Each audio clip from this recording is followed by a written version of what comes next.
नमस्कार दोस्तों, कैसे हैं आप सब। और आज स्टार्ट करेंगे हम लोग गांधीयन मूवमेंट। गांधीयन मूवमेंट में गांधी जी को समझेंगे। गांधी जी को समझने के पहले हम समझेंगे कि गांधी जी के लिए अफ्रीका का दौर कैसा था। 1893 में गांधी जी अफ्रीका पहुंचते हैं और 1915 तक अफ्रीका रह लेते हैं। यानी आप समझ जाओ कि 7 साल उधर और 15 साल इधर, तो 17, 5 और 15, 22 साल वो रहते हैं कहां पे, अफ्रीका में। 22 साल अफ्रीका में जो उनके अनुभव थे, उसी अनुभव को इनडायरेक्टली हम लोग कहें तो साउथ अफ्रीका गांधी जी के लिए एक प्रयोगशाला बनेगी और वहां पे जो वो सीखेंगे उसी चीज को लाके इंप्लीमेंट करेंगे भारत में। और परिणाम ये रहेगा कि भारत को 30 साल के अंदर आजादी दिला देंगे। आप बोलोगे सर 1915 में आ रहे हैं और देश को आजादी मिली 1947 में, आप जोड़ के कह रहे हो कि केवल 30 साल हुआ। भाई गांधी जी को की एफर्ट जो स्टार्ट होती ना, वो स्टार्ट होता है 1920, ठीक है, 1920 से। आप अगर छोटे छोटे एफर्ट को स्टार्ट समझोगे तो वो स्टार्ट होता है 1917 से। अगर हम लोग इनके चंपारण वाले एफर्ट से ही अंदाजा लगाएं तो भी महज 30 साल में देश को आजादी दिला देते हैं। आप समझोगे गांधी जी के व्यक्तित्व को कि इनका व्यक्तित्व कितना ऊंचा रहा होगा कि अगर कोई नाराज भी हुआ तो उसको मनाने का कौशल कितना बढ़िया रहा होगा। आप हमको पता है कि सुभाष चंद्र बोस जी की अध्यक्षता, कांग्रेस के लीडर थे, हमने जस्ट पढ़ा। सुभाष चंद्र बोस जी की अध्यक्षता चली जाती है, रीजन क्या था, गांधी जी से नाराजगी। लेकिन जब यही सुभाष चंद्र बोस आईएनए को संबोधित करते हैं तो महात्मा गांधी जी को क्या कहते हैं, राष्ट्रपिता। अब व्यक्तित्व सोचो, व्यक्तित्व कितना ऊंचा रहा होगा गांधी जी का कि भाई जिनकी वजह से अध्यक्षता गई वो भी इनको राष्ट्रपिता का दर्जा दे रहे हैं। अब वो अलग की बात है, कौन मानता है कौन नहीं मानता है। आज तो मतलब आज सब अपने मन के मालिक है, सबको सोचने का अधिकार है। अब हम लोग यहां से गांधी जी को समझेंगे। बस अगले 4-5 क्लास में आपको समझ में आ जाएगा कि आजादी में गांधी जी की क्या भूमिका रही थी। अब जिंदगी में फिर कभी डाउट में नहीं पड़ोगे। तो हम लोग समझेंगे कि गांधी जी अफ्रीका में, अफ्रीका का क्या था, तो हमको बेसिक चीज इंट्रो समझो। गांधी जी क्या थे भाई, बैरिस्टर थे, वकील थे।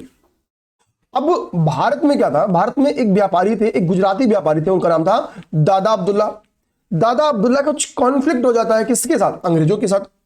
तो एक केस दादा अब्दुल्ला का चलता है प्रिटोरिया में। कहां पे, प्रिटोरिया। प्रिटोरिया कहां पे, तो प्रिटोरिया आपका है साउथ अफ्रीका। कहां पे है, साउथ अफ्रीका में। दादा अब्दुल्ला क्या कहेंगे कि भाई मैं अंग्रेजों के खिलाफ केस लड़ूंगा साउथ अफ्रीका में। दादा अब्दुल्ला के साथ दिक्कत क्या है भाई, दादा अब्दुल्ला व्यापारी हैं, भाषाविद तो है नहीं और वकील तो है नहीं, वकालत की पढ़ाई तो इन्होंने की नहीं है। तो इनको एक ऐसे वकील की जरूरत थी जो दादा अब्दुल्ला को समझे। चूंकि दादा अब्दुल्ला गुजराती थे तो मतलब उसको गुजराती आती हो, तो क्या आती हो, गुजराती आती हो। दूसरा क्या हो, उसको भाई इंग्लिश आता हो, क्योंकि प्रिटोरिया में वो गुजराती में तो केस लड़ेगा नहीं, तो उसको इंग्लिश आता हो। यानी उस बंदे को हमको वकील बनाना पड़ेगा जिसको गुजराती भी आती हो, इंग्लिश भी आती हो, और चूंकि व्यापार का मुद्दा है तो अच्छा वकील भी हो। कहीं से दादा अब्दुल्ला का संपर्क हो जाता है गांधी जी से, गांधी जी के टच में आएंगे। गांधी जी को भी भाई एक ऐसा पर्सनालिटी चाहिए था जो बड़ा बड़ा केस मिल जाए, मिल जाता इतना बड़ा केस। और यहीं से दादा अब्दुल्ला का मात्र केस लड़ने के लिए गांधी जी कहां जाते हैं, साउथ अफ्रीका। अब देखो इस बीच में जिंदगी करवट कैसे लेती है। गांधी जी भाई फर्स्ट क्लास टिकट लेते, पढ़े लिखे इंसान थे, कोट वोट पहने थे, तो वो ट्रेन से कहां जा रहे थे, प्रिटोरिया। आप देखो ट्रेन बनाया हुआ है, ठीक है, ट्रेन से प्रिटोरिया जा रहे थे। लेकिन प्रिटोरिया जाने के पहले एक रेलवे स्टेशन पड़ता था जिसका नाम था मैरिट्सबर्ग रेलवे स्टेशन। इस मैरिट्सबर्ग रेलवे स्टेशन की एक घटना ने गांधी जी के पूरे जीवन को ही पलट दिया। क्योंकि मैरिट्सबर्ग रेलवे स्टेशन की इस घटना में क्या हुई थी कि गांधी जी यहीं पे क्या हुए थे, गांधी जी यहीं पे रंग भेद का शिकार होंगे। और यहीं पे क्या होंगे, गांधी जी रंग भेद का शिकार होंगे, रंग भेद का शिकार होंगे। क्योंकि भाई गांधी जी क्या थे, इंडियन थे, तो ये क्या कहें कि भाई कालों का फर्स्ट क्लास एसी में सफर करना मना है, जबकि गांधी जी के पास टिकट थी। तो गांधी जी यहीं से रंग भेद का शिकार होंगे और कहा जाता किसी अंग्रेज ने इनको धक्का देकर ट्रेन से बाहर फेंक दिया। अब यहीं से गांधी जी ने भाई समझौता किया, मतलब संकल्प लिया कि भाई ये रंग भेद को ही मैं उतार के फेंक दूंगा, ठीक है। अब गांधी जी का ये दृढ़ संकल्प था, क्योंकि भाई इनको जाना था प्रिटोरिया में। तो पहले तो दादा अब्दुल्ला समझाते हैं कि भाई ये मुद्दा तुम बाद में देख लेना, रंग भेद वाला, पहले प्रिटोरिया में मेरा एक केस है उसको संभाल लो, बाकी तुम अपना देखना।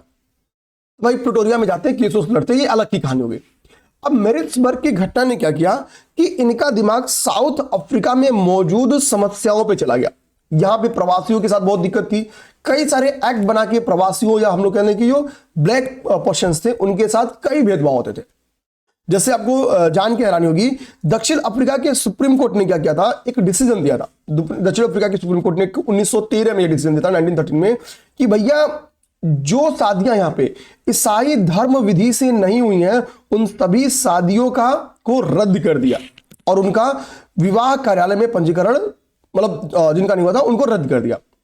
यानी कहने का मतलब क्या है कि ईसाई धर्म विधि से अगर शादी नहीं हुई थी और जिनका विवाह पंजीकरण नहीं हुआ था, इन दोनों ही शादियों को रद्द कर दिया। भाई हिंदू जो वहां पे प्रवासी गए हैं, जो वहां पे भारतीय हैं, वो जाहिर सी बात है मैक्सिमम ने क्या किया होगा, मैक्सिमम ने ईसाई धर्म विधि से शादी नहीं की होगी, और वो सारी विवाह रद्द हो गई सरकार के नजर में, वो विवाह वैलिड विवाह है ही नहीं। तो ऐसे कई सारे वहां पे रंग भेद की नीति थी। गांधी जी वहां पे कई एफर्ट करते हैं, जैसे गांधी जी का एक एफर्ट वहां पे नटाल इंडिया कांग्रेस की नींव रखते हैं। क्वेश्चन आए कब यहां पे रखे थे, तो 1893 में नटाल इंडिया कांग्रेस का गठन गांधी जी के द्वारा कहा गया जाता है, तो साउथ अफ्रीका में। ये सारे जो आपको प्रयास स्क्रीन पे दिख रहे हैं, ये गांधी जी के द्वारा, यहां पे मैं लिख देता हूं, साउथ अफ्रीका में प्रयास है। हालांकि मेजर हेडिंग तो ऊपर लिखा ही था, खैर कोई नहीं, साउथ अफ्रीका में गांधी जी के प्रयास है। तो नटाल इंडिया कांग्रेस की गांधी जी के द्वारा यहां पे गठन किया जाएगा। भाई एक ऑर्गेनाइजेशन, एक संगठनात्मक रूप पहले इन्होंने अपने मूवमेंट को प्रदान किया, तो नटाल इंडिया कांग्रेस का गठन किया। बाद में वहां पे कुछ आश्रम की इनके द्वारा नींव रखी जाती है, जैसे टॉलस्टॉय आश्रम और फिनिक्स फॉर्म। ये ध्यान देना, टॉलस्टॉय फॉर्म और फिनिक्स फॉर्म। क्वेश्चन आ सकता है कि भाई टॉलस्टॉय जो फॉर्म है, ध्यान देना, एक जर्मन शिल्पकार था जिसका नाम था कालेख बाग। ध्यान देना, इसका नाम देना, ठीक है, सॉरी, कालेन बाग, ठीक है, कालेन,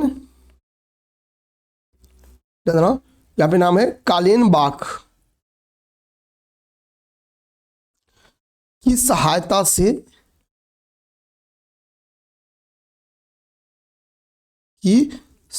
यानी गांधी जी ने क्या किया था, कालेन बाग जो कि एक इनका जर्मन, हम लोग कह सकते कि मित्र था, ठीक है, शिल्पकार था, जिसकी सहायता से गांधी जी ने क्या किया था, टॉलस्टॉय फॉर्म की नींव रखी थी। तो क्वेश्चन कालीन बाग के ऊपर आ जाए, ठीक है, कालीन बाग के ऊपर आ जाए, तो हम लोग भाई ठीक है रेडी है कि कालीन बाग कौन था, इसी सहायता से इसकी स्थापना की गई, तो टॉलस्टॉय फॉर्म हमने देख लिया। इसी तरीके से फिनिक्स फॉर्म की इनके द्वारा स्थापना की गई, कब, 1904 में, 1904 में, 1904 में गांधी जी के द्वारा फिनिक्स फॉर्म की स्थापना की गई। और 1903 में गांधी हमको बताया कि भाई कि प्रेस का विकास हो चुका है, तो गांधी जी ने इंडियन ओपिनियन नामक क्या की, एक मैगजीन, एक पत्रिका, जो कि क्या थी, एक साप्ताहिक पत्रिका थी, इसकी नींव रखी। यह क्या थी, यह एक साप्ताहिक पत्रिका थी, इसकी नींव रखी, ठीक है। नोट्स आपको शेयर कर दे रहे हैं, जहां तक हो गया है नोट शेयर। इसके बाद से आज क्या करेंगे, आज की क्लास तक शेयर कर देंगे, ठीक है। ये क्या थी आपकी, तो यह एक साप्ताहिक पत्रिका थी। कुछ रफिंग नोट करते चलोगे तो क्लास में बने रहोगे, ठीक। अच्छा, पत्रिका थी ना, पत्रिका लिखा गया, पत्रिका थी, यह एक क्या थी, एक साप्ताहिक पत्रिका थी। अब क्या होगा कि भाई ये क्या है, ये एक साप्ताहिक पत्रिका, तो पत्रिका के माध्यम से क्या होता है, बेसिकली लोगों को जागरूक किया जाता है। अब गांधी जी, भाषण तो आज की तरह सोशल मीडिया है नहीं कि भाई कि एक बात कर दी सोशल मीडिया पे सबने अपने में शेयर कर लिया, तो मैगजीन, इसका पत्रिका का फायदा ये होता था कि अपने विचार को स्प्रेड करने में, विस्तार करने में आसानी होती थी।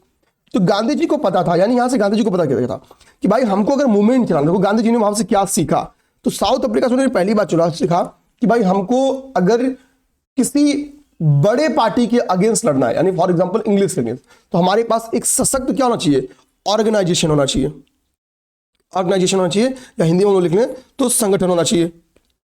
हमारे पास एक सशक्त संगठन होना चाहिए, यहां पे समझना बात को, संगठन क्या हो सकता है, सशक्त संगठन, संगठन नहीं, सशक्त संगठन। भाई संगठन कहां पे नहीं था, सशक्त संगठन होना चाहिए, और इस संगठन में सभी वर्गों की जब भागीदारी होगी तब जाकर संगठन क्या होगा, सशक्त होगा। दूसरा उन्होंने क्या लिखा कि भाई अगर हम मूवमेंट चला रहे हैं तो हमको आश्रम, हमारे पास कोई आश्रम होना चाहिए जहां पे लोग आए, बैठे, हमारे बातों को सुने, समझे। कोई अगर आंदोलन हमको चलाना है तो भाई कहीं को स्टे करने के लिए किसी के पास कुछ रहना चाहिए जहां पे हम रणनीति पे चर्चा कर सके, तो आश्रम होना चाहिए। आश्रम ऑफिस से एकदम इधर चीज है भाई, ठीक है। ऑफिस में बस यूनिक टाइप के लोग रहते हैं, आश्रम में सब लोग आ जाते हैं, ठीक है, याद रखना। तीसरी बात क्या है, उनको बताता कि हमको सभी भाषाओं में न्यूज़पेपर चाहिए, पत्रिकाओं का, पत्रिकाओं का सहायता लेना पड़ेगा, पत्रिकाओं का सहायता लेना पड़ेगा। अब इसी चीज का भारत में प्रयोग देखोगे, गांधी जी आएंगे तो पहला काम क्या करेंगे, वो देखेंगे आप एक पार्टी तो है, पार्टी क्या है, कांग्रेस है, कांग्रेस है। हमको पता है कि भाई जो 1916 का लखनऊ पैक्ट होता है, गांधी जी लखनऊ पैक्ट में थे, तो जब गांधी जी लखनऊ पैक्ट में थे, यानी हम लोग कह सकते जो 1916 का लखनऊ अधिवेशन था, LUCKNOW, लखनऊ जो अधिवेशन था कांग्रेस का, इसमें थे। तो गांधी जी को तो पता नहीं यहाँ पे गरम दल नरम दल मिल रहा है, यानी कांग्रेस कमजोर है। और गांधी जी ये भी जा रहे हैं कि बहुत सारे लोग पार्टिसिपेट नहीं कर रहे हैं, upper caste, lower middle caste, जो लोअर मिडिल कास्ट है या ग्रामीण पृष्ठभूमि तो शामिल ही नहीं है, महिला इसमें शामिल ही नहीं है, बहुत कम भूमिका है। तो गांधी जी क्या करेंगे, सशक्त संगठन के निर्माण करेंगे, चवन्नी व्यवस्था स्थापित करेंगे। केवल 4 आने देखिए कांग्रेस का आप मेंबर बन सकते थे। आश्रम व्यवस्था क्यों स्थापित करेंगे, यहां पे आएंगे तो साबरमती आश्रम स्थापित करेंगे। भारत में आएंगे क्या करेंगे, साबरमती, एक एक चीज समझना बहुत आराम से, साबरमती आश्रम की इनके द्वारा न्यू रखी जाएगी। साबरमती आश्रम की न्यू क्यों रखेंगे कि भाई जैसे मान लो इन्होंने डिसाइड किया कि हमको अब क्या करना है, नॉन कॉपरेशन मूवमेंट स्टार्ट करना है। गांधी जी की इस वक्त क्या है कि एक महिमा मंडन फैल चुका था कि भाई कि गांधी जी कोई एक ऐसा व्यक्ति है जो अंग्रेजों को भी झुका देता है। वो क्या कहते थे, अंग्रेज झुकेगा नहीं साला, लेकिन झुका देते थे। अब इसका इंपैक्ट क्या होता था कि सोचो कि बाहुबली वाली छवि, जैसे अब मान लो अभी अपने योगी जी हैं, तो योगी जी जितने भी बाहुबली वाले छवि थे सबकी हालत खराब, जो माना तो माना, नहीं तो फिर निपट गया। तो अभी क्या एक एज एडमिनिस्ट्रेटर भाई योगी जी की अपनी एक अलग की रिस्पेक्ट, कोई मतलब उनके एडमिनिस्ट्रेटर पे क्वेश्चन मार्क नहीं लगाता है।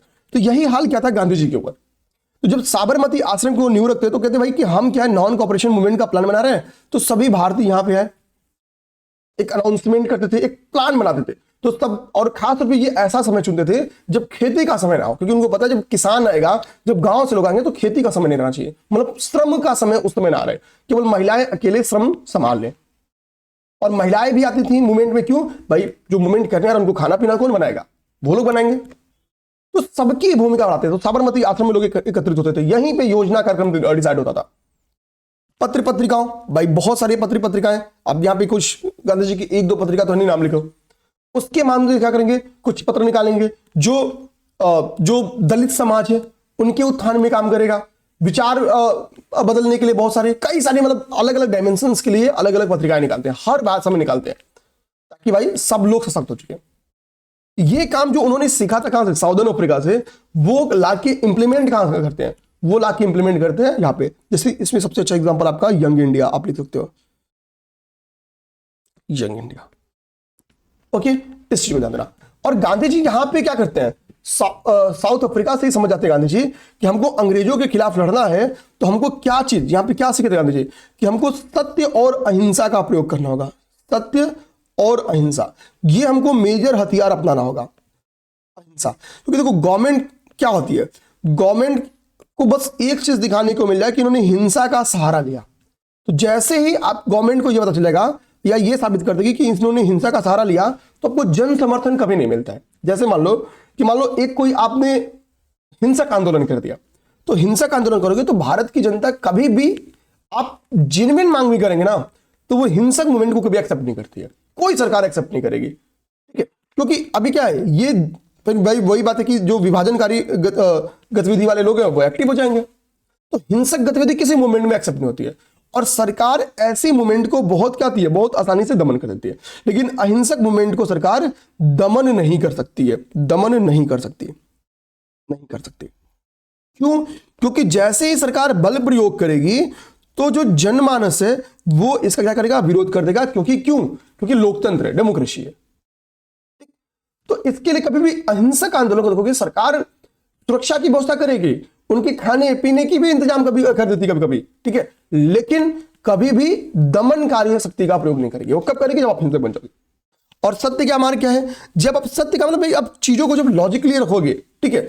इनका गांधी जी का सत्य केवल ये नहीं कहता कि हमारा टारगेट सत्य होना चाहिए, मतलब हमारा केवल उद्देश्य सत्य नहीं होना चाहिए कि भाई हम अपना स्वशासन स्टेब्लिश करना चाहते हैं, यहाँ पे हमारा सत्य और उसका जो पाथ है वो दोनों सत्य होना चाहिए। मतलब ऐसा नहीं कि हम किसी अच्छे उद्देश्य की प्राप्ति के लिए हम गलत मार्ग का सहारा ले लें, गलत मार्ग फॉर एग्जाम्पल हिंसा, इसके लिए वो दोनों मैटर्स करते हैं, सत्य और हिंसा, ठीक है। तो वो टारगेट में भी प्योर होना चाहिए और टारगेट को पाने का जो पाथ है वो भी प्योर होना चाहिए। गांधी जी इन दोनों चीज में ट्रस्ट रखते थे और इन्हीं चीजों की सहारा लेके वो बहुत सारे रिफॉर्म, अब देखोगे कि जो भेदभावपूर्ण नीतियां थी साउथ अफ्रीका में खत्म की गई थी, चाहे वो शादी वाली नीति हो वो खत्म किया गया था, ठीक है, बोनस वोनस भी दिया गया था, जो टैक्सेशन एक्स्ट्रा लगा दिया गया था भारतीय श्रमिकों के ऊपर, प्रवासी श्रमिकों के ऊपर, वो टैक्सेशन भी हटा दिया जाता है, तो मतलब कम कर दिया जाता है, 3 पाउंड के अराउंड कम किया गया था। तो कहने का मतलब क्या ना कि रिलैक्स साउथ अफ्रीका में दिला देते कौन, गांधी जी। गए किस काम से थे, केवल दादा अब्दुल्ला का केस लड़ने के लिए। आप पहले 15 मिनट में समझ गए कि भाई गांधी जी थे कौन। भारत आने के पहले एक विक्ट्री पर्सन है, और यहीं से गोपाल कृष्ण गोखले जी का संबंध भी गांधी जी से। गांधी जी साउथ अफ्रीका में गोपाल कृष्ण गोखले जी को जानते हैं। अब जब 1915 में गांधी जी एंट्री करेंगे कहां पे, इंडिया में, भारत में, तो जब इन 1915 में जब गांधी जी का प्रवेश होगा, एग्जैक्ट टाइम क्या है, 9 जनवरी 1915 को जब गांधी जी प्रवेश करेंगे, तो भैया गांधी जी का क्या होगा, स्वागत होगा। और यहां पे भी क्या स्थिति है, यहां भी देश गुलाम है, रंग भेद की नीतियां यहां पे है, भारतीय समाज की अपनी कई सारे चैलेंजेस है, कास्टिज्म की सबसे बड़ी चैलेंजेस है, ठीक है। तो अब क्या होगा, गांधी जी इन चैलेंजेस को दूर करेंगे। यहां पे गोपाल कृष्ण गोखले, अब बताओ क्या गोपाल कृष्ण गोखले ही थे गांधी जी के आध्यात्मिक गुरु। चलो यस या नो में आंसर करना, ठीक है। गोपाल कृष्ण गोखले, गोपाल कृष्ण गोखले, ओके, गोपाल कृष्ण गोखले। तो क्या गोपाल कृष्ण गोखले ही थे गांधी जी के आध्यात्मिक गुरु, ये बात आपको बतानी है, यस या नो में। तो इन्होंने बोला कि एक्चुअली गांधी जी से बोला कि आप जैसा एक मूवमेंट साउथ अफ्रीका में कर दिए, क्यों नहीं आप भारत में भारतीयों के लिए कर दे, भैया भारतीय भी परेशान है, अगर यहां भी स्वशासन स्वराज की स्थिति आ जाए तो हमारे लिए गर्व की बात होगी। तो गोपाल कृष्ण गोखले से गांधी जी बोलेंगे कि लेकिन गांधी जी एक काम करना है, आप पहले भारत को समझो, क्योंकि आप पढ़ लिख के जब अच्छे बैरिस्टर बनते हैं, तो दादा अब्दुल्ला ने आपको साउथ अफ्रीका भेज दिया, 22 साल अपनी जिंदगी तो अपने साउथ अफ्रीका की सेवा में काट दी। तो अब भारत में आए हैं तो पहले भारत को समझो, भारत को समझिए, हम जो बता रहे हैं वो एक अलग की बात है, अपनी आंख से देखिए। तो वो कहेंगे भारत का भ्रमण कीजिए। तो गांधी जी कहते हैं भाई कि पहला 1 साल, पहला 1 ईयर आप क्या करो, आप भारत भ्रमण करो। जब आप भारत भ्रमण करोगे तो आपको तब समझ में आएगा कि भाई इन लोगों को कैसे एकजुट करना है देश के आजादी में। आपको फिर समझना, पहले तो ये एकजुट ही नहीं है, इनकी एक टारगेट नहीं है, इनकी अलग अलग समस्याएं हैं, इंटरनल समस्याएं सबसे बड़ी बड़ी है, ठीक है। ये धर्म और जाति में बहुत तगड़ी विभाजित है। तो सबसे पहले तो इनको बच्चियों की समस्या अलग है, बाल विवाह की अलग स्थिति है। तो मतलब कहने का मतलब कि हर कदम पे एक दुविधा थी। तो गांधी जी जब इस 1915 के ड्यूरेशन में वो बनारस भी आते हैं, बीएचयू का जब ये अधिवेशन था, मतलब बीएचयू का जब उद्घाटन समारोह था, वहां भी गांधी जी पार्टिसिपेट किए थे। तो इसी बीच में 1916 में 1916 में क्या होता है, गांधी जी लखनऊ पहुंचेंगे, LUCKNOW हम लोग देखे भी थे, लखनऊ पहुंचेंगे, वहां पे बहुत सारी चीजें समझते हैं। मतलब वो 1 साल पूरा देश घूमते ही घूमते हैं। देश घूमने के बाद वो समझ में आते हैं, तो गांधी जी एक चीज समझते हैं कि भाई कांग्रेस स्ट्रांग क्यों नहीं है, क्योंकि कांग्रेस समझ ही नहीं पाई कि हमको ग्रामीणों को शामिल करना चाहिए, हमको सबको शामिल करना चाहिए, सभी समाज के सभी वर्ग के लोगों को शामिल करना चाहिए। तो बताएंगे कांग्रेस को समझा, कांग्रेस सबको शामिल करने का क्या मतलब है, वो समझाएंगे, बोलेंगे देख भाई कॉमन दुश्मन सब दुश्मन कौन है सबको पता है, कोई अमीर है उसको भी पता है, कोई गरीब है उसको भी पता है, कोई शिक्षित है उसको भी पता है, कोई अशिक्षित है उसको भी पता है। वो बोले अशिक्षित को कैसे पता है, बोलेंगे कौन थप्पड़ मार रहा है उनको ये पता है ना कि थप्पड़ मारने वाला कौन है, बस इतना। तो मतलब इसके लिए पढ़ना लिखना जरूरी थोड़ी ना है, हमारे साथ गलत कौन कर रहा है इसके लिए भाई बीटेक होना जरूरी थोड़ी ना है। बेसिक समझदारी, और समझदारी भारतीयों में है, यानी क्या है कि उनका शोषण कौन कर रहा है बस हमको ये समझाना होगा। जैसे हम ये समझाने जाएंगे भारतीयों को भाई शोषण कौन कर रहा है, सब मिल जाएंगे। और कांग्रेस में प्रवेश का जो लागत शुल्क को कम कर दो, 25 पैसे कर दो, आपकी संख्या बढ़ जाएगी। लेकिन कांग्रेस, हमको पता है कि 1907 में कांग्रेस का विभाजन हो रहा है। कब, 1907 में कांग्रेस का विभाजन हो रहा है। और कांग्रेस का पुनर्मिलन कब हो रहा है, 1916 में। तो कांग्रेस स्ट्रांग कब बन रही है, 1916 के लास्ट में। विभाजन कब हो रहा है, 1907 के लास्ट में। तो भैया ये जो 9 साल का लगभग समय है, ये जो लगभग 9 ईयर का समय है, कांग्रेस इसमें क्या है, केवल और केवल ईयरली मीटिंग कर रही है और कुछ नहीं कर पा रही है, क्योंकि न एक्सट्रीमिस्ट कुछ कर पाएंगे और न उदारवादी कुछ कर पाएंगे। तो इस बीच में क्या होता है, तिलक जी को भी जेल में बंद कर दिया जाता है। भाई इस बीच में क्या होगा, तिलक जी भी जेल से छूट के आएंगे। तिलक जी भी क्या होगा, जेल से छूट के आएंगे। तो जब तिलक जी जेल से छूट के आते हैं तो उनके दिमाग में आता है कि चलो भैया हम लोग क्या करते हैं, हम लोग होम रूल मूवमेंट स्टार्ट करते हैं। तो गांधीयन मूवमेंट को पढ़ने के पहले, क्योंकि इसी होम रूल मूवमेंट का गांधी जी उपयोग करेंगे, जब गांधी जी पूरा भारत भ्रमण करते हैं तो वो देखते हैं भाई कि होम रूल मूवमेंट की शाखाएं तो ग्रामीण एरिया में भी है, ठीक है, उसके पीछे क्यों, क्या रीजन है वो समझेंगे। तो गांधी जी समझते हैं भाई होम रूल मूवमेंट की शाखाएं क्या है, ग्रामीण इंडिया में भी है, कांग्रेस तो वहां पे है ही नहीं, तो यानी as a league, as a party देखें तो तत्काल में तो हमको होम रूल लीग से ज्यादा स्ट्रांग दिख रही है कांग्रेस से। लेकिन समझो होता क्या है, होता क्या है, 1917 तक होम रूल लीग खत्म हो जाती है, नेतृत्वहीन हो जाती है। जो होम रूल लीग यहां थी और कांग्रेस यहां थी, होम रूल लीग की लीडरशिप खत्म, तो होम रूल लीग स्टेबल हो जाएगी, गिर जाएगी, यहां आ जाएगी, अब फिर से कांग्रेस टॉप पार्टी बन जाएगी। अब देखो इसमें होता क्या है, समझो बात को,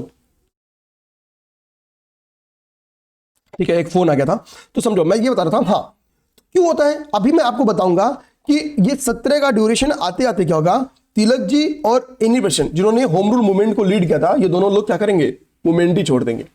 उसके पीछे समझ लेंगे अंग्रेजों की चाल भी और अपनी तरफ से थोड़ी सी मूर्खता भी कह सकते हैं, होम रूल मूवमेंट कमजोर पड़ जाएगा। लेकिन इसी के बॉडी का गांधी जी क्या करेंगे, यूज, इसी के ऑर्गेनाइजेशन का गांधी जी यूज करेंगे और कांग्रेस को स्ट्रांग बना देंगे। आप समझो होम रूल मूवमेंट को समझते हैं। होम रूल मूवमेंट का सिंपल सा मतलब है भैया जो स्वतः शासन, अपने घर का शासन हो, खुद का शासन हो। अब देखो होम रूल मूवमेंट को किसने मूलतः स्टार्ट किया था, तो होम रूल मूवमेंट मूलतः आयरिश आंदोलन था, जिसका नेतृत्व रेमंड, जिसका हम लोग कह सकते हैं कि नेतृत्व करता कौन था, तो वो रेमंड था। तो ये चीज हम लोग दिमाग में रखेंगे। सबसे पहली बात कि इसका मूलतः ये कैसा आंदोलन था, तो मूलतः यह एक, ये वाला थोड़ा सा घटनाक्रम काटेंगे, यहां पे लिखना हमारे लिए आसान रहेगा। तो मूलतः यह एक आयरिश आंदोलन था, मूलतः आयरिश आंदोलन था और इसका जो नेतृत्व करता था वो कौन थे, तो नेतृत्वकर्ता कौन थे, तो रेमंड थे, रेमंड।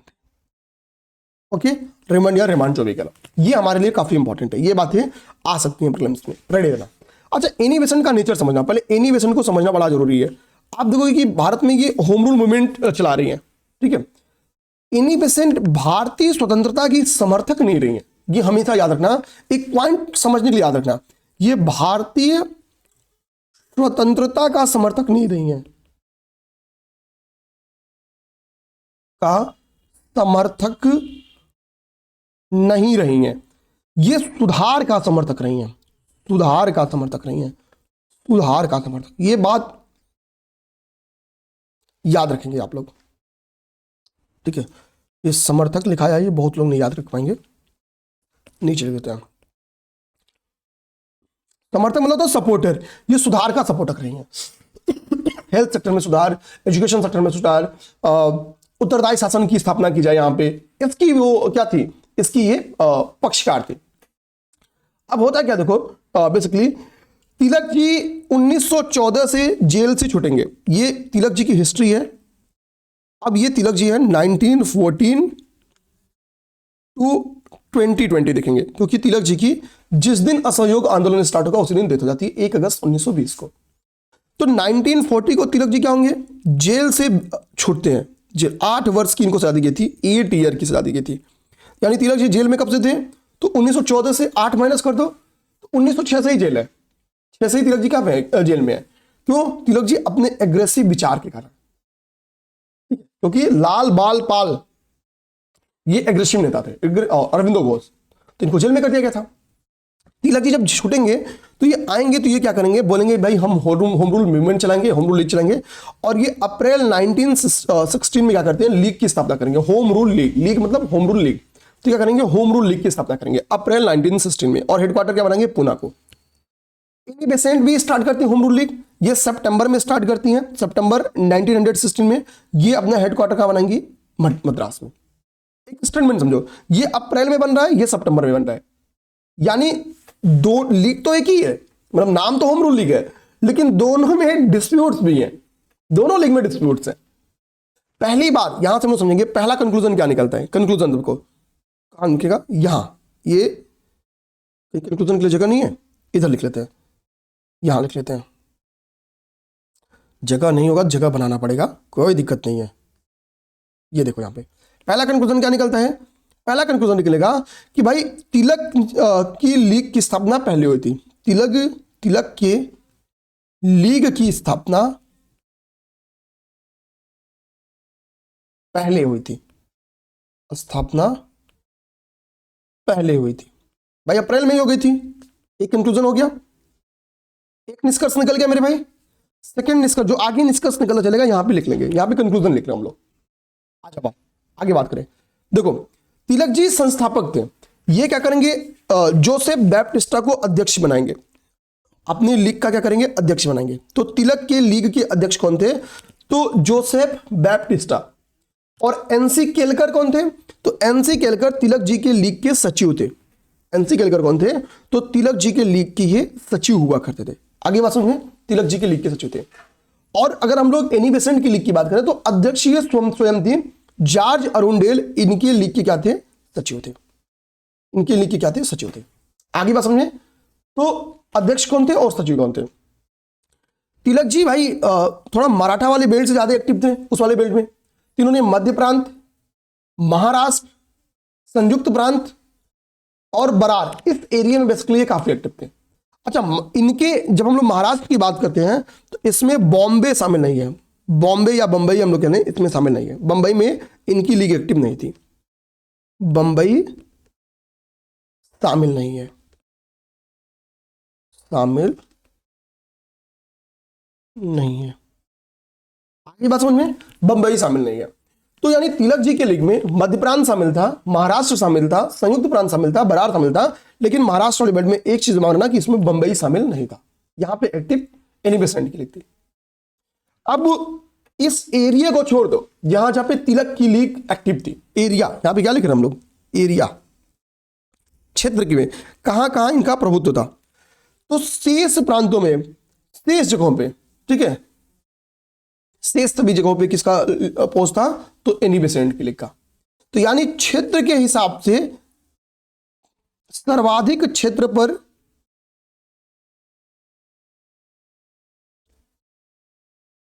एनी बेसेंट की लीग थी, एनी बेसेंट की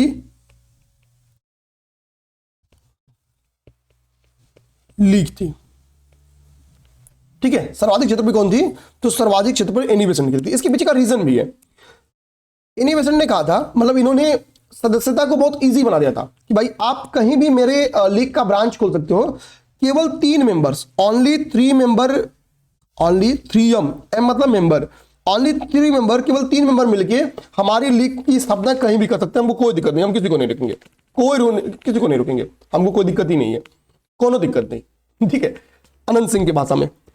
अच्छा, दोनों लोगों में एक क्या है, इन्होंने भी पत्रों के माध्यम से प्रचार प्रसार किया, एनी बेसेंट ने भी किया और इन्होंने भी किया। अब जो इनकी पत्रिका थी वो क्या थी, मराठा और केसरी। मराठा आपको नाम से लग रहा होगा कि मराठी में लिखी गई होगी, लेकिन ऐसा नहीं है। जो मराठा था वो इंग्लिश में लिखी गई पत्रिका थी मेरे भाई, ध्यान रखना, यहीं से दिमाग में बात रखना कि जो मराठा पत्रिका है इसकी लैंग्वेज क्या थी, इंग्लिश थी, इंग्लिश में ये पत्रिका थी। और केसरी किसमें थी, तो मराठी में थी, केसरी मराठी भाषा में, मराठी भाषा में। आए बस में, तो मराठा किसमें थी, मराठा इंग्लिश में थी। मराठा नाम से लग रहा है मराठी होगा, लेकिन मराठी लैंग्वेज में नहीं थी, मराठा इंग्लिश लैंग्वेज में थी और केसरी आपकी मराठी लैंग्वेज में थी। तो ये समझ में आ गया आपको। और इन्होंने ये बात, अच्छा इनकी क्या थी, इनकी बुक्स का नाम था कॉमनवेल्थ और new India, young India. Gandhi ji young लोगों को शामिल करते थे राजनीति में, तो यंग इंडिया उनका हो गया। और ये न्यू इंडिया बनानी चाहती थी कि भारत में क्या रिस्पॉन्सिबल गवर्नमेंट आए, तो न्यू इंडिया किसको गया, एनी बेसेंट का। ये क्या है, ये जाहिर बात है, ये दोनों इनकी क्या है, लिटरेचर से बुक्स है। और ये बुक्स की लैंग्वेज क्या होगी, तो नो डाउट की इंग्लिश होगी, इंग्लिश होगी। यहां तक समझ में आ गया। अब देखो यहां से घटना क्या होगा, जनता को जागरूक करने का काम कर रही है होम रूल लीग। अब यहां पे मैंने लिखा है एक फिर से अरेस्ट। भाई अभी तिलक जी जेल से छूट के आए थे, तिलक जी के थोड़े से दिन खराब होने स्टार्ट हो गए। होगा क्या, तिलक जी के जो इन्होंने केसरी में कुछ लेख लिखा था, जिससे क्या हो गया, अंग्रेज को लगेगा भाई ये तो काम गड़बड़ा रहा है, तुरंत इनको क्या करेंगे, अरेस्ट कर लेंगे, राजद्रोह का मुकदमा लगा देंगे। अब होगा क्या, तिलक जी को कहा जाता है कि आपको छूटना है तो आप पे हर्जाना लगाएंगे, आप 60,000 के मतलब 1000, 60,000 का मुचलका जमा कर दो, यानी जमानत राशि। मुचलका को हम लोग क्या कहते हैं, जमानत राशि जमा कर दो, जमा करो, ठीक है, आप छूट सकते हो। अब भाई सोचो, एक इंसान के ऊपर इतना रुपया थोप दो मुचलके के तौर पे, उसके पास है ही नहीं, वो देगा ही नहीं, जेल में रहेगा, तो आर्थिक चोट बहुत तगड़ी लगाते हैं। अब यहां पे एक पॉजिटिव संदेश सुनो, किसका भाई, जिन्ना का। जिन्ना का जिन अभी बोतल से बाहर नहीं आया है। वो इस भारतीय राजनीति में किसी ने विद्रोह विरोध किया इस डिसीजन का, तो वो कहते हैं कौन, मोहम्मद अली जिन्ना। तो स्पेस कम है तो मोहम्मद और से लिख जाना, समझना, अली और जिन्ना। मोहम्मद अली जिन्ना इस बात का विरोध करेंगे और वो कोर्ट केस, क्योंकि जिन्ना भी क्या थे, जिन्ना भी एक वकील थे, ये कोर्ट केस लड़ेंगे। ये पहले लोअर कोर्ट जाएंगे, लोअर कोर्ट, लोअर कोर्ट से ये क्या करते हैं, हार जाते हैं, लोअर कोर्ट से हार जाएंगे। लेकिन फिर ये अपर कोर्ट जाएंगे, हाई कोर्ट जाएंगे, और हाई कोर्ट से क्या करेंगे, जीत जाएंगे, केस जीत जाएंगे। और ये सजा क्यों सुनाई गई है, तो केसरी में कुछ लिखा था इन्होंने, कुछ बोला था इन्होंने, इसके लिए इनको सजा दी जाती है। जब ये छूट जाते हैं तो मोहम्मद अली जिन्ना का यहां पे कह सकते हैं कि बहुत बड़ा था कि इनकी वजह से क्या होंगे, तिलक जी बरी हो जाएंगे, तिलक जी बरी हो जाएंगे, तिलक जी बरी हो जाएंगे, यानी जेल से रिहा हो जाएंगे। अब जब मोहम्मद अली जिन्ना ने तिलक जी को बरी कर दिया तो देखो जिन्ना का रिस्पेक्ट क्या ना गांधी जी के भी मन में और भारतीय राजनीति या उनके नेतृत्व में भी, कांग्रेस की लीडरशिप में भी इनका इज्जत बढ़ जाएगा। लेकिन यहां से घटना क्या देखने को मिलेगी, यहीं पे गांधी जी का एक स्टेटमेंट है। गांधी जी ने कहा था कि जो ये छूटे हैं तिलक जी, ये अभिव्यक्ति की आजादी में, फ्रीडम ऑफ स्पीच में की सबसे बड़ी विक्ट्री मानते हैं कि भैया अभिव्यक्ति, अंग्रेजों को तुमने कुछ बोल दिया और वो तुमको छोड़ दिए, छोड़ क्या दिए भाई, हमने जीत की है, मोहम्मद अली जिन्ना ने विजयी बनाया है कि भाई ये अभिव्यक्ति की आजादी है, प्रेस का काम ही है लोगों को जागरूक करना। तो ये कौन कहता है, ये कहते हैं महात्मा गांधी, महात्मा गांधी। महात्मा गांधी जी क्या कहते हैं कि भैया ये प्रेस की आजादी की सबसे बड़ी जीत है, और ये स्टेटमेंट कौन देते हैं, महात्मा गांधी जी द्वारा ये स्टेटमेंट दिया गया, स्टेटमेंट दिया गया। अभी तो तिलक जी क्या कह रहे हैं कि अपने बुक से स्टेटमेंट दिया गया, लिख देता हूं पूरी बात। अब इस वक्त तिलक जी क्या रहे हैं, तो मैंने बोला भाई अपने बुक्स के थ्रू ये क्या कर रहे हैं, जनता को जागरूक कर रहे हैं। तो जब जनता को जागरूक करेंगे तो अंग्रेजी शासन हिलेगा। उसी में क्या है, लंदन टाइम्स का एक हम लोग कह सकते हैं कि संपादक था जिसका नाम था वैलेंटाइन सिरोल, इंडियन अनरेस्ट, भारतीय अशांति, ठीक है। तो इंडियन अनरेस्ट का संपादक भी यही था, इंडियन अनरेस्ट का संपादक भी कौन था, तो इंडियन अनरेस्ट का संपादक भी कौन था, वैलेंटाइन सिरोल था। ये कहेगा कि भारतीय अशांति का जन्मदाता बता देगा किसको, तिलक जी को। ये क्या करेगा, ठीक है, भारतीय, इसी में क्या करेगा, भारतीय अशांति का जन्मदाता कह देगा तिलक जी को, भारतीय अशांति। भाई भारत में जो शांति नहीं, जो पीस नहीं है, उसका कारण क्या है, तिलक है, कहा जन्मदाता, इसको कह देगा तिलक जी को, तिलक जी को कहेगा। अब भाई तिलक जी पढ़े लिखे इंसान, वो कहेंगे इसके ऊपर करेंगे मानहानि, और मानहानि करने के लिए कहां चले जाते हैं, लंदन चले जाएंगे। अब देखो लंदन चले गए। अब सोचो नेतृत्व कहां चला गया, नेतृत्व चला गया लंदन केस करने। तो यहां से हम लोग एक चीज समझ गए कि भाई तिलक जी को जो लिखती है वो क्या होगी, वो नेतृत्व विहीन हो जाएगी। आगे बात समझ में भाई, यहां से आपको क्या समझ में आ गया, यहां से आपको समझ में आएगा कि जब महारानी करने जाएंगे तो यहां से कंक्लूजन निकाल सकते हो कि अर्थात तिलक की लीग, तिलक की लीग क्या हुई, नेतृत्व विहीन हो गई। याद रखना मेरे भाई, इतनी डिटेल मतलब फैक्ट्स आप कहीं तैयार कर लोगे 10 मिनट में, ठीक है। थोड़ा डिटेल में क्लासेस ले जा रहा हूं कि क्वेश्चन कोई भी आए, मैं अभी मेरा टारगेट ये है कि थोड़ा अच्छे से कंप्लीट कराना, ठीक है। मैं खुद कह रहा हूं, मैं भविष्य में जब क्रैश कोर्स सिखाऊंगा तो पता नहीं मैं खुद भी इतनी अच्छे से करा पाऊंगा कि नहीं, तो ध्यान से देख लेना।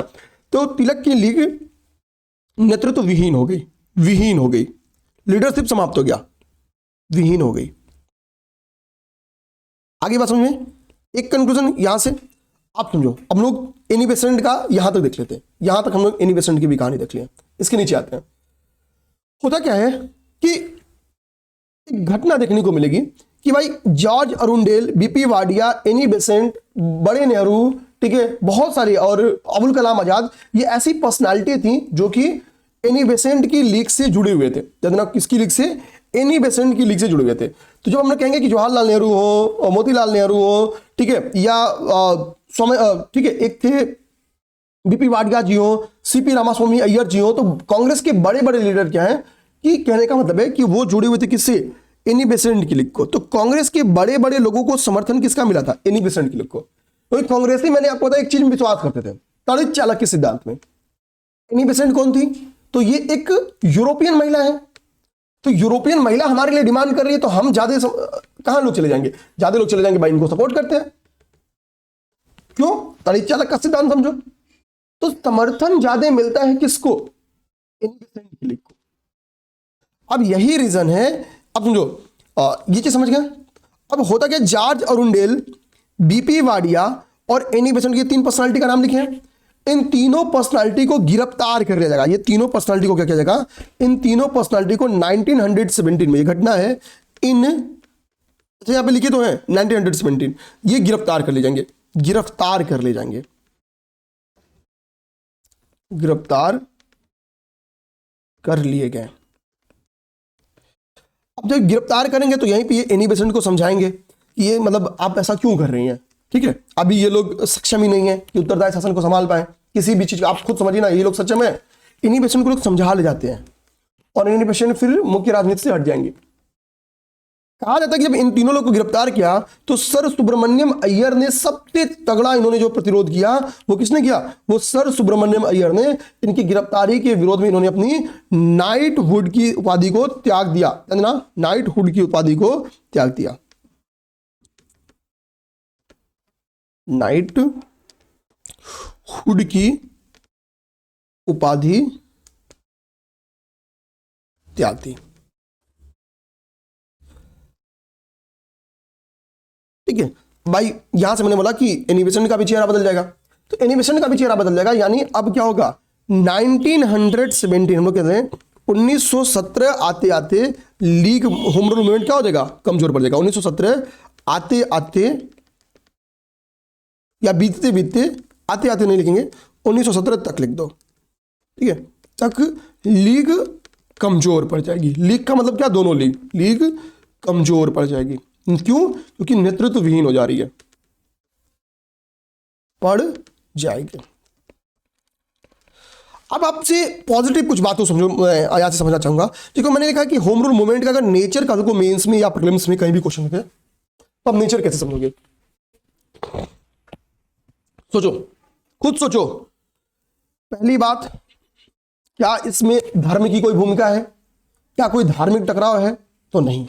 तो यानी ये क्या है? धर्म निरपेक्ष आंदोलन था, ठीक है, धर्म निरपेक्ष आंदोलन था। पहली बात समझ में आ गया? सभी, अच्छा, सभी वर्गों का भी इसमें कंट्रीब्यूशन था, एनी बेसेंट का, आप समझ जाओ। दूसरी चीज समझो, इसमें क्या कहीं हिंसा का सहारा लिया गया?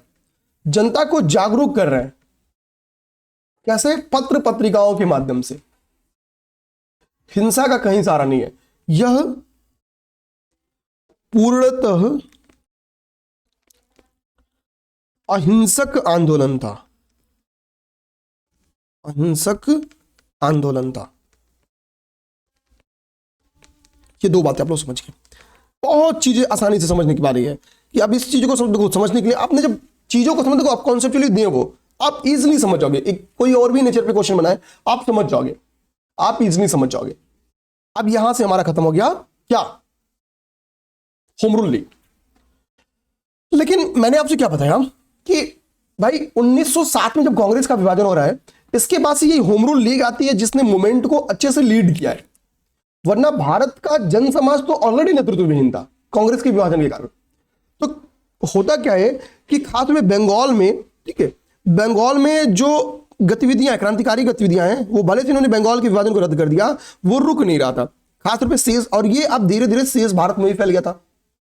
तो भारत में क्रांतिकारी गतिविधियों इसके ऊपर स्टडी करने के लिए हुआ क्या, एक सेडिशन कमेटी बैठाई गई, सेडिशन समिति का गठन किया गया था। तो भारत में राजनीतिक या क्रांतिकारी कर लेते हैं, भारत में क्रांतिकारी गतिविधियों पर, ठीक है, आना मेरी बात समझना भाई, गतिविधियों पर स्टडी करने के लिए, स्टडी के लिए एक कमेटी बैठाई गई। उस कमेटी का नाम क्या था, सेडिशन कमेटी, जिसकी अध्यक्षता कौन कर रहे थे, सर सिडनी रॉलेट, जिसकी अध्यक्षता सर सिडनी रॉलेट कर रहे थे। इसमें दो अन्य मेंबर थे जो कि हाई कोर्ट के जज थे, एक इसमें से भारतीय जज था, ये हाई कोर्ट के जज थे, इसमें एक भारतीय था और एक इसमें यूरोपीय था, एक यूरोपीय था। यानी सेडिशन कमेटी में क्या था, कंक्लूजन, यहां से कंक्लूजन क्या निकलता है कि दो यूरोपीय या दो इंग्लिश थे और एक भारतीय था, एक भारतीय था। अब भाई बहुमत से ही फैसला होगा, भारतीय जगह अगर कह भी दे कि फला काम ना करो तो बहुमत के हिसाब से 2-1 के फैसले से क्या होगा, कोई डिसीजन लिया जा सकता है। तो आप लोग समझ गए सेडिशन कमेटी, ठीक है। अब ये सेडिशन समिति की रिपोर्ट के बेस्ड क्या होगा, रॉलेट एक्ट पास किया जाएगा। इस एक्ट का एक्चुअल नाम था क्रांतिकारी और अराजकता अधिनियम 1919। ये अधिनियम पास किया गया। ये अधिनियम कहता था कि भाई अगर किसी पे शक है कि ये क्रांतिकारी गतिविधि को बढ़ावा दे रहे हैं, यानी भारत में ब्रिटिश राज्य को अस्थिर करने का प्रयास कर रहे हैं, मौखिक तौर पर, लिखित तौर पर या अपने किसी गतिविधि के तौर पर, तो अगर भारत में ये किसी भी ब्रिटिश राज्य को अस्थिर कर रहे हैं, ब्रिटिश राज्य को अस्थिर कर रहे हैं, ब्रिटिश राज्य को अस्थिर कर रहे हैं, तो भैया क्या करना है, अस्थिर अगर कर रहे हैं तो इनको बिना किसी बताए हुए, बिना मतलब बिना इनको बताए हुए, जब तक चाहो अरेस्ट कर लो, जब तक चाहो गिरफ्तार करके रख लो, गिरफ्तार करके रख लो। अच्छा, कुछ लोग बगल में हल्ला कर रहे हैं तो थोड़ा आवाज जा रही होगी तो आपको इरिटेट नहीं होना है, ठीक है।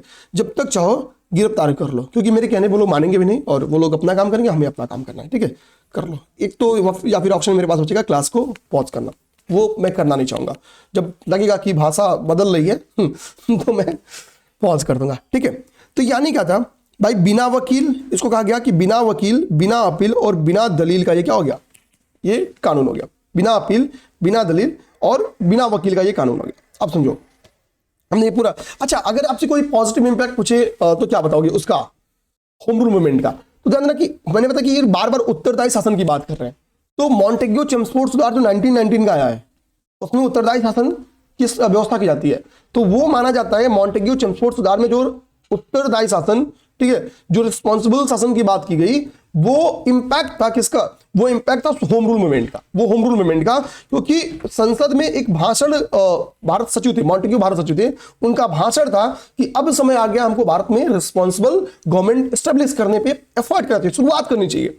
तो ये पॉजिटिव इंपैक्ट माना जाता है। ये कहीं नोट कर लेना मेरे भाई, ये बात जो मैं बोला हूं इसको नोट करना है, पॉजिटिव टर्म है, ये मेंस में भी क्वेश्चन आ सकता है, तो हम लोग को चीजें लिखने में आसानी रहेगी। तो हमने क्या देखा कि भाई क्या हुआ कि रॉलेट एक्ट आता है और रॉलेट एक्ट के तहत किसी को जब चाहो तब उठा के धर लो जेल में, कोई दिक्कत की बात नहीं है, कोई दिक्कत नहीं, कोई बोलने वाला ही नहीं है, ठीक है, ठीक। तो बिना मुकदमा चलाए जेल में रह सकते, बिना वकील, बिना अपील, बिना दलील का, इसको कानून कहा गया। अब भाई भारत में बैरिस्टर्स आ चुके हैं। बैरिस्टर्स कौन? अरे भाई कुत्ते भी क्लास के बीच में आ गए हैं, ठीक है, कोई नहीं, उनका है कि हम पढ़ाए ना, लेकिन हम तो पढ़ाएंगे। अब देखो होता क्या है, होता क्या है, और रॉलेट एक्ट का विरोध कौन करेगा? महात्मा गांधी, सब लोग करते हैं। महात्मा गांधी ने किया, जिन्ना ने किया, शेष भारतीयों ने किया, कांग्रेस ने किया, सबने किया। सबने कहा भाई ही तो ना चलो। क्यों? क्योंकि अभी जो तिलक जी जेल से छूट रहे हैं, सॉरी हाँ, तिलक जी जब जेल से छूट रहे हैं, तो गांधी जी का ये अभिव्यक्ति की आजादी का सबसे बड़ा एग्जाम्पल है, सबसे बड़ी जीत है ये। और तुम एक कानून ला रहे हो, हम कुछ बोल ही नहीं सकते, हम वकीलों नहीं रह सकते हैं, हम अपने बारे में कुछ कह भी नहीं सकते, भाई हम तो निर्दोष हैं। तो गांधी जी क्या करेंगे? सत्याग्रह सभा का गठन करेंगे।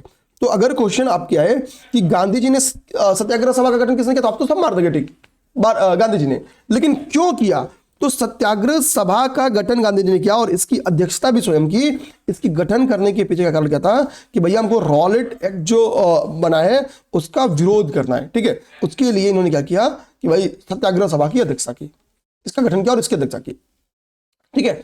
यहां पे यही नहीं, ध्यान देना, गांधी जी ने एक स्टेटमेंट इसके गठन के बाद इसमें बोला कि यह कानून बिल्कुल अनुचित, स्वतंत्रता विरोधी तथा व्यक्ति के मूल अधिकारों की हत्या करने वाला। उन्होंने कहा क्या कहा, इसको नोट करना, यह अधिकार बिल्कुल अनुचित है, ठीक है, स्वतंत्रता विरोधी है और व्यक्ति के मूल अधिकारों की हत्या करने वाला है, ठीक है। इसको उन्होंने क्या कहा, इसको रॉलेट एक्ट को, तो यहां पे हम लोग ऐसे करके लाए, इसको स्वतंत्रता विरोधी, स्वतंत्रता विरोधी और मूल अधिकारों का हत्या करने वाला कानून का, और मूल अधिकारों का, मूल अधिकारों का हत्या करने वाला कानून का, हत्या करने वाला कानून का। किसने? महात्मा गांधी ने। एमजी लिख देता हूं तो या लाओ भाई डायरेक्टली महात्मा गांधी लिख दो, महात्मा गांधी ने। क्लास समझ में आ रही होगी मेरे भाई तो शेयर जरूर करना, ये आपकी नैतिक जिम्मेदारी है, बाकी मैं और भी क्या भी बोलूं, ठीक है। तो महात्मा गांधी ने, अच्छा मैंने बोला क्या कि जिन्ना ने भी इसका विरोध किया। जिन्ना ने क्या कहा था, इसको कानून विहीन कानून कहा था। जिन्ना ने क्या कहा, कानून विहीन, यहां पे यहां लिख देता हूं, जिन्ना ने इसको कानून विहीन कानून कहा और कहा कि यदि ये लागू हो जाएगा तो इसको भुगतना पड़ेगा, किसको, इसके भयंकर परिणाम देखने पड़ेंगे, किसको, ब्रिटिश गवर्नमेंट को। ये बात किसने कही, तो ये जिन्ना ने कहा, ये जिन्ना ने कहा था। आगे बात समझ में, तो गांधी जी ने क्या कहा और जिन्ना ने क्या कहा, ये हमने देख लिया। इसी बीच में जब ये विरोध आगे बढ़ेगा तो इसके विरोध में कहानी आप लोग समझना, कहानी यहां पे समझोगे कि डिसाइड किया कि भाई कि हम लोग 6 अप्रैल को क्या करेंगे, 6 अप्रैल 1919 को हम लोग क्या करेंगे, देशव्यापी एक हड़ताल करेंगे रॉलेट एक्ट के तहत, रॉलेट एक्ट के विरोध में, ठीक है। हालांकि इसके पहले इसका डेट जो निर्धारित था वो 30 मार्च निर्धारित था, 30 मार्च 1919। अब देखो 30 मार्च आपने पहले डेट डिसाइड किया, बाद में अपने 6 अप्रैल किया, यानी प्लेटफॉर्म बेच में चेंज कर दिया। अनाउंस हो रहा है कि अब वाला ट्रेन प्लेटफॉर्म नंबर 1 की बजाय प्लेटफॉर्म नंबर 4 पे आएगी, तो यात्रीगण क्या करेंगे, भगदड़ कर देंगे। यानी सूचना आप देर से दे रहे हो, तो देर की सूचना करते भाई, अब उस समय सोशल मीडिया तो है नहीं, तो 30 मार्च की डेट का बहुत सारे लोग को पता ही नहीं था कि ये बदल गया डेट, और डेट अचानक क्या हो गया, 6 अप्रैल हो गया। ये सब कम्युनिकेशन गैप था, वो आम बात होना, ठीक है। अब भाई 30 मार्च की डेट 6 अप्रैल में आ गई, तो 6 अप्रैल में देशव्यापी आंदोलन था, लेकिन 30 मार्च को ही कुछ लोग पहुंच जाते हैं आंदोलन करने। तो होता क्या कि अंग्रेज अधिकारी थे वो 30 मार्च को कई लोगों की हत्या करते थे, 10 लोग को गोली मार के हत्या करते हैं। और इसी मूवमेंट का विरोध करने गए थे कौन, डॉक्टर सैफुद्दीन किचलू और डॉक्टर सत्यपाल। इनको क्या होता है भाई, ये 6 अप्रैल को मूवमेंट हुआ, 9 अप्रैल 1919 को ये गिरफ्तार कर लिए जाते हैं। ये कौन थे, ये पंजाब के लीडर थे, ये पंजाब के नेता थे, ये बहुत फेमस नेता थे, पंजाब के बहुत ही फेमस नेता थे। इनको 9 अप्रैल को गिरफ्तार कर लिया गया। ये गांधीवादी नेता थे, ये गांधी जी के प्रिंसिपल्स में ट्रस्ट करते थे, डॉक्टर सत्यपाल और डॉक्टर सैफुद्दीन किचलू। अब इनको अरेस्ट करने, एक मुस्लिम एक हिंदू, ठीक है, जो भी कह ले फॉर एग्जांपल, ठीक है। अब क्या होगा, अब समझो, जब ये अपने लोकप्रिय नेता को अरेस्ट होता हुआ देखेंगे तो होगा क्या, जनता विरोध कर देगी। ये डिसाइड करेंगे इनके गिरफ्तारी के विरोध में कि भाई हमको क्या करना चाहिए। 4 दिन बाद 13 अप्रैल का डेट डिसाइड होगा कि भाई हमको मिलना चाहिए, कहां पे, हमको मिलना चाहिए शांतिपूर्ण सार्वजनिक सभा करना होगा, कहां पे, तो वो होगा जलियांवाला बाग में। और ये 13 अप्रैल का जो दिन था ये एक्चुअली एक त्योहार का दिन था, और वो दिन क्या था, वैसाखी का त्योहार था, वैसाखी त्योहार का दिन था, ठीक है। और वैसाखी त्योहार में इसके पूर्व के वर्षों में होता क्या था कि यहां पे जलियांवाला बाग में मेला भी लगता था, तो लोग आते थे दूर दराज से, तो यहां पे अपनी बातों को बता पाना बड़ा आसान था। लेकिन ऑलरेडी क्या था, यहां पे हम लोग कह सकते हैं कि मार्शल लॉ लगाया जा चुका था पहले ही जैसे खबर मिलेगी कि शांतिपूर्ण सार्वजनिक सभा का आयोजन होना है 13 अप्रैल को, तो जलियांवाले बाग में क्या हुआ, मार्शल लॉ लगा दिया गया। पूर्व में मार्शल लॉ लगा दिया गया, मार्शल लॉ लगा दिया गया। इस वक्त जो ओ डायर है, कहा जाता है ओ डायर ने आर डायर को ऑर्डर दिया। हम लोग ओ डायर आर डायर में फंस जाते हैं। एबीसीडी के क्रम में क्या है, एबीसीडी के समय ओ पहले है, A B C D E F G H I J K L M N O P, O पहले, क्यू आर, आर बाद में है। तो ओ पहले है, आर बाद में है, मींस ओ बड़ा अधिकारी है, आर छोटा अधिकारी है। तो ओ क्या है, इस वक्त पंजाब का लेफ्टिनेंट गवर्नर है, पंजाब का, पूरे पंजाब प्रांत का लेफ्टिनेंट गवर्नर है। ठीक है, तो ये क्या है O Dyer. O Dyer Punjab का लेफ्टिनेंट गवर्नर है। इसने क्या किया, यहां पे लिख देते हैं लेफ्टिनेंट, एल जी है, एल जी था। इसने ऑर्डर दिया आर डायर को कि भाई अब तुम क्या करो, जलियांवाले बाग की तुमको देखरेख दे देते हैं, जलियांवाले बाग एरिया की तुमको देखरेख करनी है, यहां पे मार्शल लॉ तुम नियंत्रित करोगे। तो आर डायर को कह दिया कि तुम जैसे चाहो वैसे इसको कंट्रोल कर सकते हो। और इसका एक छोटा सा घटना 30 अप्रैल को ऑलरेडी ये लोग दिखा चुके हैं, कई लोग की हत्या कर दी है भाई, 30 मार्च को। तो 30 मार्च की घटना समझो, 30 मार्च की जब डेट चेंज करके 30 किया गया 6 अप्रैल, तो इस बात की मैंने आपको बताया कि भाई बहुत सारे लोग को जानकारी नहीं थी, और मूवमेंट कर देंगे तो कई लोग की हत्या कर दी जाती है। तो इनका विजन तो 30 मार्च को ही क्लियर था कि हमको क्या करना है 13 अप्रैल को। ये तो 30 मार्च से सीख के बैठे थे। ये बहुत बड़ा मतलब तुच्छ मानसिकता का इंसान था आर डायर। अब सोचो क्या होता है, जलियांवाले बाग में हजारों की संख्या में लोग आएंगे। अब क्यों, एक तो त्योहार था इसके लिए, दूसरा भाई यहां पे एक और भी प्रोग्राम था। वो क्या था कि हमको डॉक्टर सैफुद्दीन किचली और डॉक्टर सत्यपाल के अरेस्ट का विरोध करना है। अब क्या होगा, चारों तरफ से जलियांवाले बाग को घेर लिया जाएगा, जलियांवाले बाग को घेर लिया जाएगा, और मार्शल लॉ की वजह से क्या किया जाएगा, अंधाधुंध गोलियां चलाने का ऑर्डर देगा कौन, आर डायर। और कहा जाता है कि 1000 लोग मारे गए, 1000 से अधिक लोग मारे गए, और 1200 से अधिक लोग घायल हुए, 1200 प्लस लोग घायल हुए, 1200 से अधिक लोग घायल हुए। और ये आम घायल नहीं, मतलब कहने के लिए जिंदा लाश थे, इनडायरेक्टली ये भी ठीक है किसी काम के नहीं थे। इतनी गोलियां मारे, भगदड़ मच गया ना पूरा। गोली चलती तो भगदड़ में लोग मरेंगे। कुआं था वहां पे, वो केवल बॉडी से पट गया था, मतलब बॉटम टू टॉप एकदम फील हो गया था वो। अब इतनी नृशंस हत्या करवाई थी किसने, आर डायर ने।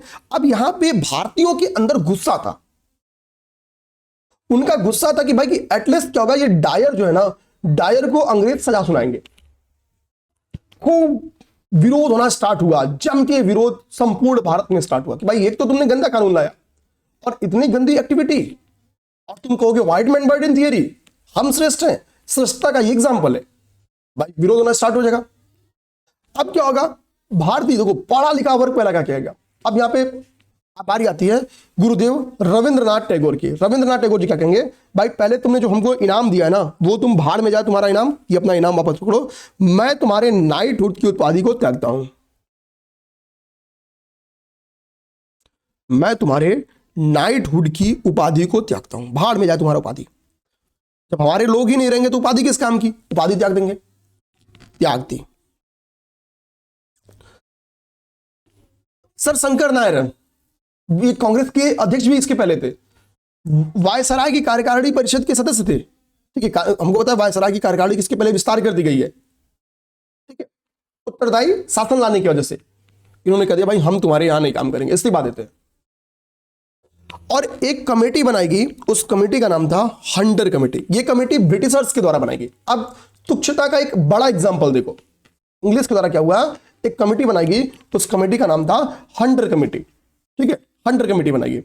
हंटर कमेटी की रिपोर्ट आती है, और रिपोर्ट कितनी निर्लजता बड़ी इसकी रिपोर्ट आती है। ये रिपोर्ट समझो बन यार, ये रिपोर्ट ये क्या कहते हैं, भाई वहां पे ऑलरेडी मार्शल लॉ लागू था तो लोगों को नहीं जाना चाहिए था। तो ये कहते हैं कि तत्कालीन परिस्थितियों में अमृतसर में, क्योंकि अमृतसर में जलियांवाला बाग था, मार्शल लॉ लगाना और अनियंत्रित भीड़ पर गोली चलाना आवश्यक था। मतलब वो परिस्थितियां ही ऐसी थी कि गोली चलाना आवश्यक था, लेकिन जनरल डायर ने अपने कर्तव्यों का निर्वहन भली भांति नहीं किया। मतलब इतनी बुरी तरीके से नहीं होना चाहिए था घटना, जितना बुरा तरीका हो गया।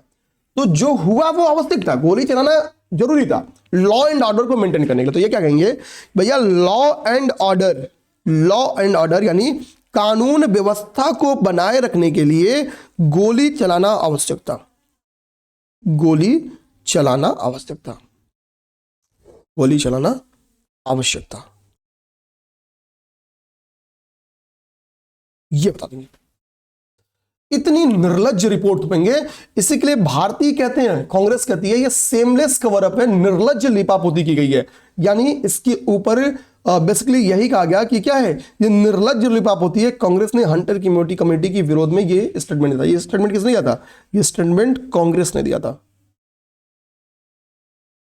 कांग्रेस ने दिया था। निर्लज्ज लिपापोती कहा था, और आपको भी बताइए निर्लज्ज लिपापोती है। अब आपको समझ के तवज्जुह होगा, जब जनरल डायर को यहां से हटा दिया जाता है, मतलब भाई विरोध तो था ही, यहां पे रहा होता तो मार दिया जाता, यही कि नहीं, ठीक है। बाद में इसको उधम सिंह निपटा भी देते हैं, ठीक है, वो आगे की कहानी आगे पढ़ेंगे। जब ये जाता है तो संसद में एक भाषण, इसका प्रशंसा किया जाता है, इसकी वजह से संसद में एक अधिवेशन होगा, इसके ऊपर भाषणबाजी होगी, और इसको सम्मान, वापस सम्मान पूर्वक इसको सोर्ड ऑफ ऑनर, डायर को सोर्ड ऑफ ऑनर की उपाधि दी जाएगी। ठीक है, क्या? सोर्ड ऑफ ऑनर की उपाधि दी जाएगी, सोर्ड ऑफ ऑनर से सम्मानित किया जाएगा। किसको? डायर को। सोर्ड ऑफ ऑनर से सम्मानित किया जाएगा किसको? डायर को। अब सोचो, इतने लोग की हत्या करने के बाद अंग्रेजी शासन इसको सम्मानित करती है। और ये हंटर कमेटी बनी थी, कितनी मेंबर की थी? 8 सदस्य। कितने भारतीयों को मारा गया, और केवल 3 भारतीय। अच्छा, ये इसी 3 भारतीयों को शामिल किया गया। साहबजादा सुल्तान, इसमें वो पहले भारतीय थे जिसमें शामिल थे। चमन लाल सीतलवाड़, ये दूसरे भारतीय थे जो हंटर कमीशन में शामिल थे। और जगत नारायण, ये तीसरे भारतीय थे जिसमें शामिल थे। यानी यहाँ पे रेशियो क्या था? 5:3।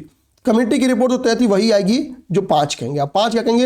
यूरोपीय हैं, तो इसको कहेंगे कि भाई लॉ एंड ऑर्डर को में इसको चलाना आवश्यक था। भारतीय चुप नहीं रहेंगे। अब देखो, आपके पास एक नेशनल पार्टी है तो होगा क्या, आप भी क्या करेंगे? आप भी इसका विरोध करेंगे। हमने क्या किया? तहकीकात कमेटी बैठाई। इसको लीड किसने किया? मदन मोहन मालवीय ने। मदन मोहन मालवीय ने लीड किया। किसने लीड किया? भाई मदन मोहन मालवीय ने लीड किया। ठीक है, अब इसके बाद क्या हुआ? हमने इसमें महात्मा गांधी भी थे, ठीक है, मोतीलाल नेहरू भी थे। MLN मतलब मोतीलाल नेहरू, मोतीलाल नेहरू। अब्बास तैयब भी थे। MG मतलब महात्मा गांधी हो गया, महात्मा गांधी थे। ये पर्सनालिटीज मतलब इसमें शामिल थी। और हमने क्या किया भाई? जलियांवाला बाग की खूब घोर निंदा की गई, जाने की मांग की। ठीक है, मतलब यहां पे हमने जितनी भी हमारी लॉजिकल मांग थी हमने सब मांगी।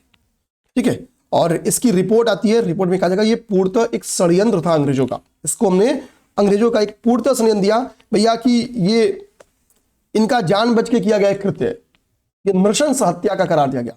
अब तो जो सरकारी रिपोर्ट जब आता है इसमें 1000 से अधिक लोग मारे गए हैं। गवर्नमेंट क्या कहती है कि 379 मारे गए। गवर्नमेंट क्या कहती है? ओनली 379। ये गवर्नमेंट जीओटी, गवर्नमेंट डाटा था। आगे बात सुनिए। तो भैया हमने यहां तक देख लिया। उम्मीद करेंगे आज की क्लास भी आप लोग को डिटेल में समझ में आई हो, सब बढ़िया था, कुशल मंगल तरीके से कंप्लीट हो गया। मिलते हैं नेक्स्ट क्लास में। जय हिंद जय भारत। जब वीडियो अच्छी लगे भाई लाइक कर लेना, कमेंट भी कर दिया करो, सब्सक्राइब भी कर लिया करो, शेयर भी कर दिया करो। प्लस यूपी पीसीएस और यूपीआरओ के लिए टेस्ट सीरीज चल रही है प्रीलिम्स की, जरूर देखते चलो। करंट अफेयर की क्लासेस स्टार्ट कर दिया है, उसको देखते चलो। और भी सब्जेक्ट की क्लासेस स्टार्ट हो गई हैं, तो पैरेलली सब पे काम किया जा रहा है, बढ़िया काम किया जा रहा है।